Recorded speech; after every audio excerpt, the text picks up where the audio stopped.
Hey friends, if you encounter this issue where Google Chrome browsing history disappeared and is not showing up on Windows 11, then please watch this video.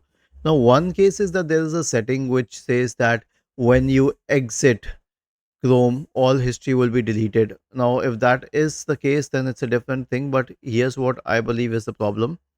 So, when you go to this extensions and click on manage extensions, there are a few extensions like this one, which will delete history.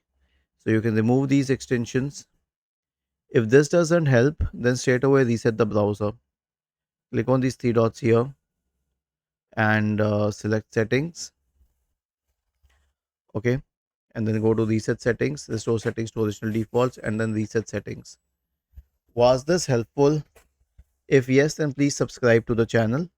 If not, then let us know in the comment section of the video on how we could help you further. Thank you for watching this video and have a nice day.